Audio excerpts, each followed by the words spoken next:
Welcome to MS solution. ഇനി എന്തിന് വേറെ സൊല്യൂഷൻ. അപ്പോൾ മക്കളെ, ഞാൻ വന്നത് നമ്മുടെ ബയോളജിയുടെ ക്രിസ്മസ് എക്സാമിന് ഏറ്റവും ഇമ്പോർട്ടൻ്റ് ആയി ചോദിക്കുന്ന ഒരു 3 ക്വസ്റ്റ്യൻസ്, അതായത് പ്രഡിക്റ്റ് തന്നെ നിങ്ങൾക്ക് പറയാം. അപ്പോൾ ഏറ്റവും ഇമ്പോർട്ടൻ്റ് ആയിട്ടുള്ള ക്വസ്റ്റ്യൻസ് ആയിട്ട് വന്നിരിക്കുന്നത്. അപ്പോൾ എല്ലാവരും കൃത്യമായി നോക്കുക.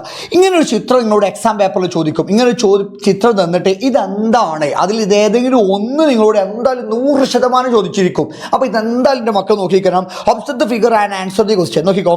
Identify A and B. A എന്താണ്, ബി എന്താണെന്ന് കണ്ടെത്താൻ പറഞ്ഞു. എ ഏതാടാ? റോഡ് സെൽ, റോഡ് കോശം. ഇതോ കോൺകോശം അല്ലേ? Okay. What is a visual pigment in A? ഏലുള്ള പിഗ്മെന്റ് ഏതാണ്? വർണ്ണകം, കാഴ്ച വർണ്ണകം ഏതാ? ഏതാ? റോഡ് സെൽ, റോഡ് കോശത്തിലെ ഏതാ? റോഡോപ്സിൻ അല്ലേ? ഇനി അടുത്ത് the condition due to defect of B. ബിയുടെ ഡിഫക്റ്റ് മൂലം, തകരാറ് മൂലം ഉണ്ടാവുന്ന അവസ്ഥ ഏതാ ചോദിച്ചു. ഏതാ? ബി എന്ന് പറഞ്ഞ കോൺസെല്, കോൺകോശം അല്ലേ? അതായത് നമുക്ക് രാത്രി കളർഫുൾ ഇമേജ്, അതായത് ഓരോ വസ്തുവിന്റെ കളർ മനസ്സിലാക്കാൻ സഹായിക്കുന്നത് ഏതാണ്? ഈ കോൺസെൽ, കോൺകോശം അല്ലേ? അപ്പൊ ഇതിന്റെ ഡിഫക്റ്റ് മൂലം ഉണ്ടാവുന്ന രോഗമല്ലേ വർണ്ണാന്ധത അല്ലെങ്കിൽ കളർ ബ്ലൈൻഡ്നെസ് എന്ന് പറയുന്നത്? നോക്കി നോക്കുക, ആൻസർ നോക്കുക. ഒന്നാണ് റോഡ് സെൽ, മറ്റേതാണ് കോൺസെൽ. ഇതിനുണ്ടാവുന്ന വർണ്ണകം ഏതാ? റോഡോപ്സിൻ. ഇതിന്റെ ബിയുടെ ഡിഫക്റ്റ് മൂലം ഉണ്ടാവുന്നത് ഏതാണ്? കളർ ബ്ലൈൻഡ്നെസ്, വർണ്ണാന്ധത. സെറ്റാണല്ലോ. അപ്പോൾ ആദ്യത്തെ ക്വസ്റ്റ്യൻ കഴിഞ്ഞു. എൻ്റെ മക്കൾ 100% ചോദിച്ചിരിക്കും. നോക്കിയിരിക്കണം. അടുത്ത് നോക്കിക്കോ. ഈ ഒരു ചിത്രം നോക്കുക. നമ്മൾ ഈ ചെവിയുടെ ഭാഗത്ത് 3rd ചാപ്റ്ററിൽ തന്നെ ഉള്ളതാണ്. വെസ്റ്റിബുലാർ സിസ്റ്റത്തിൽ പെട്ടതാണ്. പി എന്താ, ക്യൂ എന്താ തോന്നുന്നത്? Identify the name part P and. P ആണ് semi circular canal. Okay. Q ആണെന്ത്? വെസ്റ്റിബുലാർ നെർവ് അല്ലേ? What is the functions of Q? ക്യൂവിൻ്റെ ധർമ്മം എന്ത് വെച്ചു? അപ്പോൾ നോക്കി നോക്കുക. ഫസ്റ്റത്താണ് സെമി സർക്കുലർ കനാൽ, മറ്റേതാണ് വെസ്റ്റിബുലാർ നെർവ്. വെസ്റ്റിബുലാർ നാഡി. ഇനി അതിൻ്റെ പ്രത്യേകത, carry impulses from head cell in the semi circular canal. Semi circular കനാലിലുള്ളതെയും വെസ്റ്റിബ്യൂളിലെയും ഹെഡ് സെൽസ് നിന്നുണ്ടാകുന്ന ഇമ്പൾസ് എവിടേക്ക് എത്തിക്കുക? ബ്രെയിൻക്ക് എത്തിക്കുക. To head movement. നമ്മൾ ഹെഡിൻ്റെ മൂവ്മെൻറ്റിനനുസരിച്ച് നോക്കിക്കോ, തലയുടെ ചലനങ്ങൾക്കനുസരിച്ച് സെമി സർക്കുലർ കനാലിലൂടെയും വെസ്റ്റിബ്യൂളിലെ രോമകോശങ്ങളിൽ ഉണ്ടാകുന്ന ആവേഗങ്ങൾ മസ്തിഷ്കത്തിൽ എത്തിക്കുന്നു. ഈ ഭാഗം എൻ്റെ മക്കൾ നിർബന്ധമായി നോക്കിയിരിക്കണം. ഒരുപാട് ക്വസ്റ്റ്യൻ പേപ്പറുകളുണ്ട്. ഈ ഒരു ചിത്രം നോക്കിയിരിക്കണം. ഇത് സെമി സർക്കുലർ കനാലാണ്. ഇതാണെന്ത്? വെസ്റ്റിബുലർ നാഡി, വെസ്റ്റിബുലർ നെർവാണ്. ഇതാണെന്ത്? വെസ്റ്റിബ്യൂൾ. ഇതെന്താ? കോക്ലിയാണ്. അപ്പോൾ ഇതിൻ്റെ ഭാഗങ്ങൾ നോക്കണം. ഇതാണ് രോമകോശങ്ങൾ, ഹെഡ് സെൽസ്. അത് നോക്കിയിരിക്കണം. അപ്പോൾ ഈ ഒരു ചിത്രം മക്കൾ നിർബന്ധമായിട്ടും പഠിച്ചിരിക്കണം. അപ്പോൾ 2 ക്വസ്റ്റ്യനാണ് നമ്മൾ പറഞ്ഞത്. ഇനി നമ്മൾ 4th ചാപ്റ്ററിന് ഏറ്റവും ഇമ്പോർട്ടൻ്റ് ആയിട്ടൊരു സാധനമാണ് പഠിക്കുന്നത്.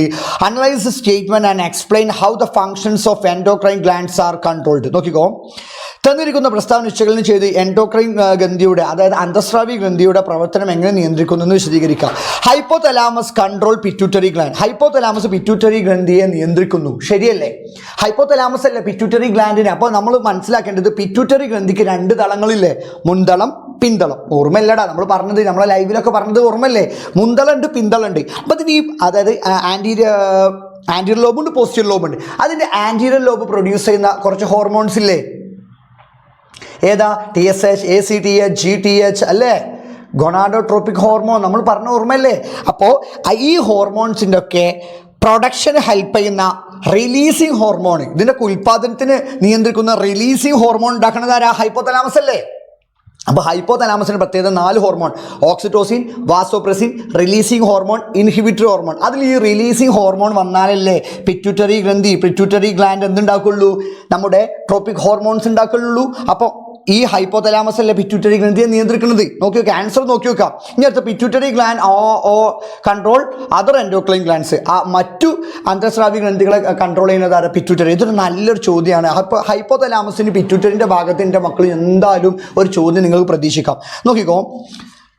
Hypothalamus release hormone produced by the hypothalamus stimulate the production of hormone from the pituitary gland. അതായത് ഹൈപ്പോതലാമസ് ഉൽപ്പാദിപ്പിക്കുന്ന റിലീസിംഗ് ഹോർമോൺ പിറ്റ്യൂട്ടറികളിൽ നിന്നുള്ള ഹോർമോണുകൾ ഉൽപ്പാദനത്തെ ഉത്തേജിപ്പിക്കുന്നു. ഓക്കെ. ഹൈപ്പോതലാമസ് ഉൽപ്പാദിപ്പിക്കുന്ന ഇൻഹിബിറ്ററി ഹോർമോണുകൾ പിറ്റ്യൂട്ടറി ഗ്രന്ഥിയിൽ നിന്നുള്ള ഹോർമോൺ ഉൽപ്പാദനത്തെ തടയുന്നു. അപ്പോൾ അവിടെ നിങ്ങൾ എഴുതേണ്ടത് റിലീസിംഗ് ഹോർമോണും ഇൻഹിബിറ്ററി ഹോർമോണിൻ്റെയും ഫങ്ഷൻസുമായി ബന്ധപ്പെട്ട ചോദ്യമല്ലേ? അപ്പോൾ അവിടെ അതാണ് എഴുതേണ്ടത്. റിലീസിംഗ് ഹോർമോണും ഇൻഹിബിറ്ററി ഹോർമോണും തമ്മിലുള്ള ആ ഒരു 2ന്റെ ഫങ്ഷൻസ് ഇല്ലേ? അതായത് പിറ്റ്യൂട്ടറിയുടെ ആൻറ്റീരിയർ ലോബ് ഉണ്ടാക്കുന്ന ഹോർമോൺസിനെ റിലീസ് ചെയ്യണമെങ്കിൽ ഹൈപ്പോതലാമസ് ഏത് ഹോർമോൺ ഉണ്ടാക്കണം? Release hormone.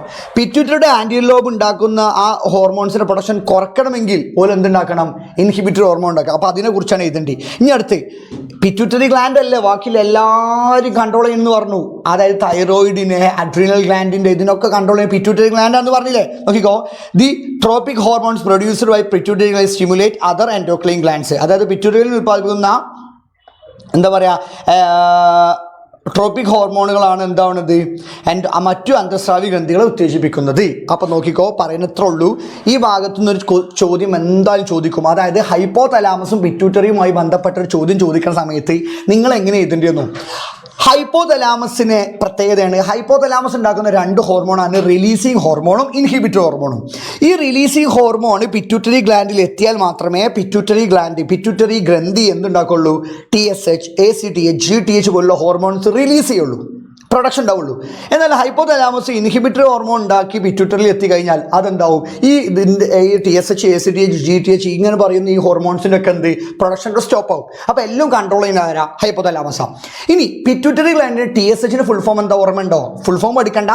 തൈറോയ്ഡ് ഗ്ലാൻഡിൻ്റെ സ്റ്റിമുലേറ്റ് ചെയ്യുക, ഉത്തേജിപ്പിക്കുന്ന TSH അല്ലേ? അതായത് മറ്റുള്ള എൻഡോക്രൈൻ ഗ്ലാൻഡ്സ്, അന്തസ്രാവി ഗ്രന്ഥികളെ മൊത്തം കൺട്രോൾ ചെയ്യുന്നത് ആരാ? നമ്മുടെ ആരാണ്? പിറ്റ്യൂട്ടറി ഗ്ലാൻഡാണ്. അപ്പോൾ ഈ 3 ചോദ്യങ്ങൾ എൻ്റെ മക്കൾ കൃത്യമായി നോക്കിയിരിക്കണം. ഈ ഭാഗത്ത് നിന്ന് എന്തായാലും ചോദിച്ചിരിക്കും.